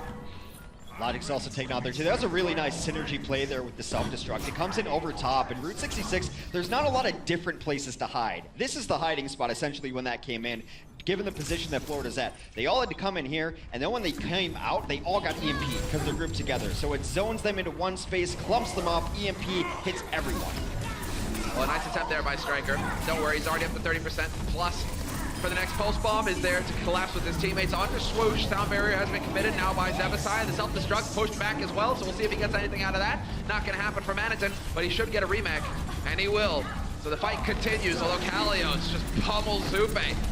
Fist to face, getting the job done. Tvik very low himself, getting hunted down. Looks like he was just barely able to survive. Sound barrier towards the end. They're going to try to zone out for all this self-destruct. That is 4 quick kills. Florida down to their last people, not able to get to the cart. And after almost being stalled out completely on first point, Boston, once they got first point, were unstoppable. It opens up a little bit. You saw Striker getting in the back lines, and defense has a hard time getting out onto second. It's that tiny little hallway. Everyone's in there. That's similar to maybe an Anubis kind of last point, or sorry, excuse me, Hanamura last point, where they come up the stairs. Everyone has to go through there. Pulse bombs want to die there. Exactly. They want to take others with them. And so, you know, Striker's pretty good at making that happen. His pulse bombs love him. You know, work for Striker every time. It's like, please. He's been unstoppable, and they're trying to maybe have Logic's pressure him, but that's not Logic's style, man. Logic's is out on his own thing. It's kind of similar to, well, actually how Asher plays a little bit for the Gladiators, kind of how Sinatra plays when he gets here for the Shock, how he played for the World Cup team is, we got 5 guys, and then we have a Tracer. And then we'll see what the Tracer does, and we'll play around that. But he's not necessarily always playing with the team. There are very few Tracers who play a kind of more defensive style with the team, kind of ward off intruders. Then when they see someone, blood in the water, they'll go after it. But Logic's kind of a freelance Tracer. He's out there trying to get his own stuff going, so he's not able to play back, and Striker's been feasting. They have on burgers. Because, you know, hey, they've got 5 guys, man. Great burgers. Ah, that's true. See. Yeah, got there. You gotta look at like our sponsor list. I don't know if you can say that. All I know is that like instead of a burger, I could really go for some Sour Patch Kids candy. Oh, there we go. We found some burgers. We found some burgers. I don't know about that one in particular, especially with the tire tread still on it. Roadkill. Yeah, those are just grill marks, man. Cook off those grill lines. Hey, times are tough. Sometimes you have to eat a little raccoon that's been in the road for a while. Well, Swoosh is busy doing his Travolta and Spawn. And we'll see in a second here because it is going to be all the pressure on Florida Mayhem to come up with something monster, to come up with something big. We've got Manitin who's locked into Hanzo. We'll see for how long. Tavik on the McCree. That always warms my heart. Tavik, just get me some headshots here. It's going to be damage boosted as well, so we should be able to get a lot of damage going. They know exactly what Boston wants to run here. It's no surprise. Mistakes has taken both those packs. No offensive Sombra to even contest these kind of things. Striker already back onto Logic's. And now they already have to somersault out of the action. Have to reset, does Florida. That perfect timing for the push. Come on, no, you're tickling him. It's just kind of charging the Mercy just a little bit. Now, why Tavik is on the McCree is because it's very, very good against Boston Uprising's composition here. They're only running, actually, this is interesting, I didn't even notice. Kelix is on the Soldier 76. They're running a triple DPS here with mistakes on the Sombra as well. But McCree, very good against Sombra, very good against Tracer. That's been the issue so far in this matchup. Sabo goes down, Striker! Oh, insult to injury. That's going to leave a bit of a sour feeling there for Tavik, sour taste in his mouth because he just got played. Got to find a way to turn that sour taste sweet. You did that to yourself. All right, I'm not even mad. They have EMP up for the next fight. We're a little shy of 3 minutes now. Tavik so far has not been able to shut down Striker, who continues to harass and abuse this back line. Zebo's on the Mercy because they're losing people so early. They need a resurrection so they don't have to full reset. Also helps Tavik with a damage boost as well. Another reason that he's in there. Oh boy, lining up an EMP. There it is. Perfect. Saw the targets he was looking for. Mistakes. He could even die here, but it's not even going to matter. He's got 2 HP. Free hacks and right back up the top. But that was Mistakes couldn't have asked for a better situation. That's exactly what he was hoping for. The 2 things that your team is dying to most often are EMPs and pulse bombs. So maybe stop fighting in hallways. It's only worse than fighting in a basement. Because, I mean, why would you fight in a basement? Problem 1 being you're fighting in a basement. Well, Striker's got Pulse Bomb up again, and it'd almost be a surprise at this point if he does not stick it on the back line. He's lurking. He's got his own little pack there. Mistakes has been so unpressured. He's been able to hack everything. There's a stick onto the Diva. Gonna knock Manitin nearly out of mech. Yeah, Striker just going straight Golem on him. Right now, Manitin. There we go. He falls as well. Demec'd and dead. Well, Striker turns out he has a Shred of Mercy. Just let the Logics run away. It's fine. Tavik will get a late kill. Both tanks are out of this. It's not the greatest attacker's advantage here. Like, the spawns are somewhat equidistant. You get a little bit of a longer walk on the defense. So Florida's going to have a small window here. But this is their window anyway because they've been banking up all of these ultimates. They have Valkyrie. Now, it's going to be interesting to see how they deal with Valkyrie because Tactical Visor will absolutely shred it. And Kelix, a Mercy player himself, knows this, and he's got Tac. I think he's going to hold it until he sees Valkyrie.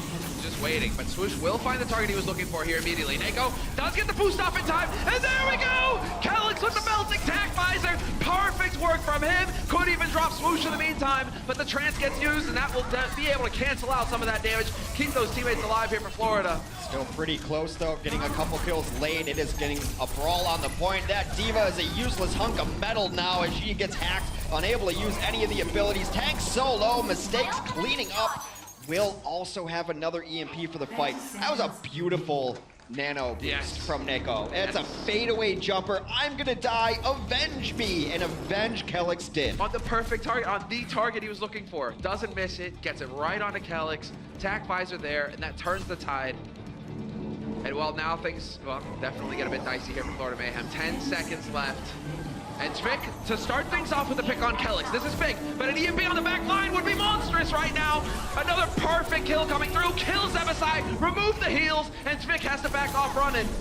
Zebasai gets cut off, and they also had to retreat on the other side of things. Zuke had to leave that situation. Meanwhile, though, they're pushing the cart. Note finds last second. He treats himself to a pulse bomb. Needs some more kills, though, to bring this one back, as Boston has now played the point. Yeah, that was that was nearly a C9 there. That was real close. Or should I say a Spitfire these days? I don't know. Jack is smiling, but that was cutting it a bit close there for Boston Uprising. They do manage to get back here and contest the point. Overtime burns down. And a 3-0 win, a 4-0 win in the series for the Boston Uprising over Florida Mayhem. Back to the drawing board for the Florida Mayhem. They're close to figuring it out, but still some of those schematics not quite aligned. Meanwhile, Boston gets themselves back on track, a statement game in the 4-0, and bringing in a new player that adds another dimension to their team. I thought Mistakes played very well. They brought him into the fold. Yeah, you can already see the adjustments getting made here by Boston Uprising. That was a different beast. Mistakes on the Sombra, really locking it down. Sombra about to come into her own as well. And so, Florida Mayhem, once again, find themselves wondering, scratching their heads, how do they turn this around, especially against an opponent that they should definitely be in contention with, that they should definitely have a chance of beating. They played a really cool kind of squad-based style there too, because you saw Nako and Kelix. Kelix, who flexed onto the Soldier 76, hanging out in one corner. Then the tanks would find someone else. Striker's off doing striker stuff. Then here comes Mistakes. How are you going to focus down this team and get the kills you need? Really cool strategy there on Route 66 specifically. Boston Uprising yet again.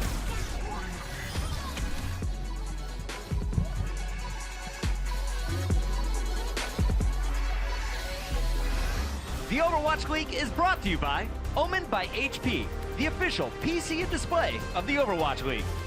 Intel, the official computer processor of the Overwatch League. And by T-Mobile, America's best unlimited network.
Hey, what's up, everyone? This is Zoe, and I'm now joined by Kellex from the Boston Uprising. Please give it up for this very handsome, tall gentleman next to me. Finally, you guys got that W. Now let's talk a little bit about what we just saw. Usually you guys have Gamsu in the starting six. Today, however, you chose Kalios over him. How does that actually change the way your team plays? I think playing with Kalios, we're more aggressive because Kalios is not that experienced in lane tank, so he just jumps in and we follow, and I think that worked out for us really well. All right, so are you starting to feel a bit more comfortable in this meta? Yeah, we're still trying to figure things out, but yeah, with this win we can be a little bit more confident, I'd say. Yeah, let's hope you have some momentum rolling into your next few games. One last question. This was the first time we saw Mistakes on this stage. What does he bring to the team? He has been practicing a lot of different heroes, and especially Sombra, and I think his Sombra is really good, and since we're seeing more Sombra play now, I think he will be a good player for us on the Sombra maps.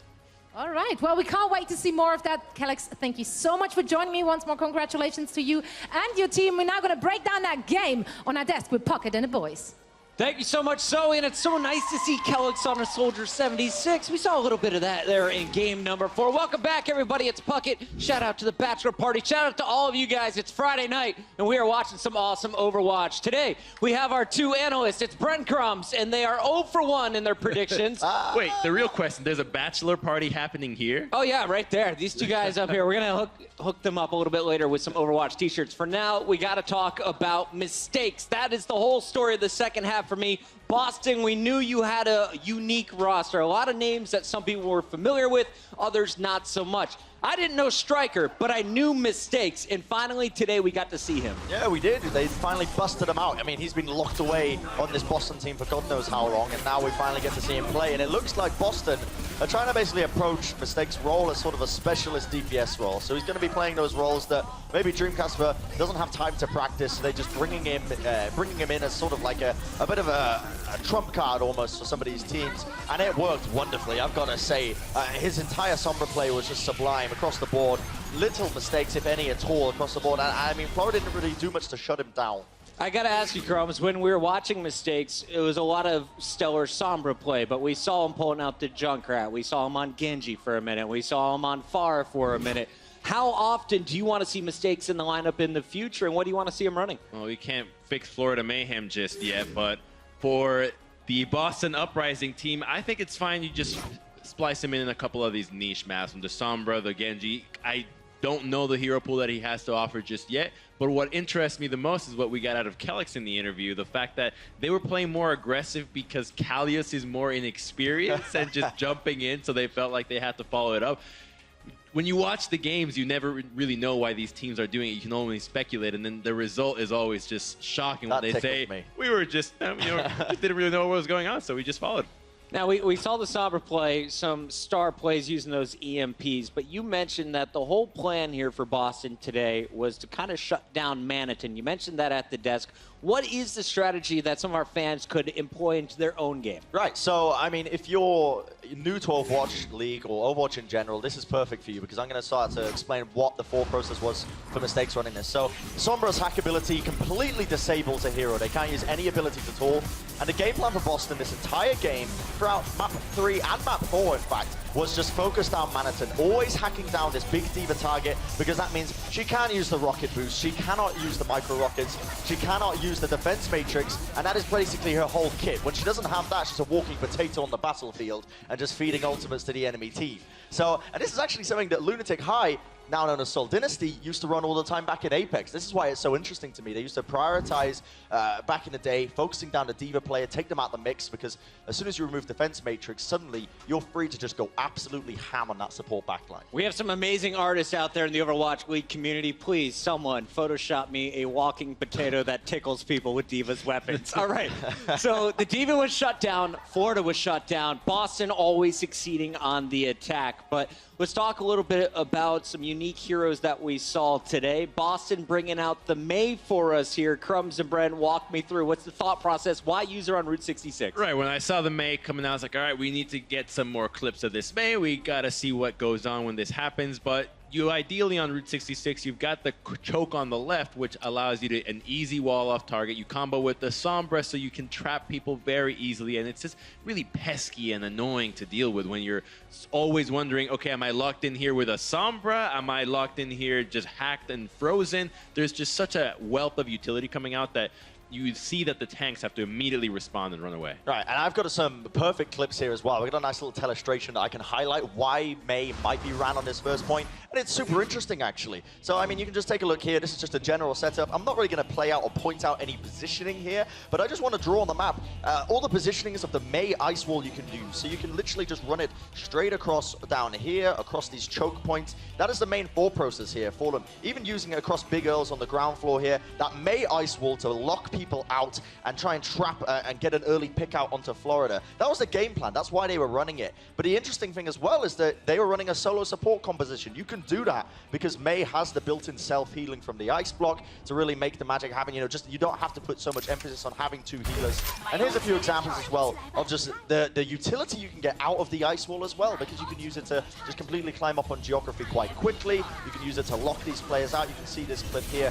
It really highlights well. Nice little dodge of the EMPs coming out as well. Crazy reflexes, actually. But yeah, and I mean, well, it wasn't actually the dodge. That was actually Boston's own EMP. But still, the point remains that it's still, it's a niche pick. I just wanted to break down why they might choose to run it. Such an unusual strategy on that first bend of Route 66. It's a new stage already. We're seeing new meta. I'm a huge fan of May. We hope to see her a little bit later on. For now, though, we know that Tracers run the game. And our player of the match, sponsored by Omen by HP. It's another Tracer. This time, Striker gets his revenge after being shut down in their match against the NYXL. Striker pops off, taking down the Mayhem. I mean, this guy was an absolute Chad all game long, just taking over Mayhem, taking bodies left, right.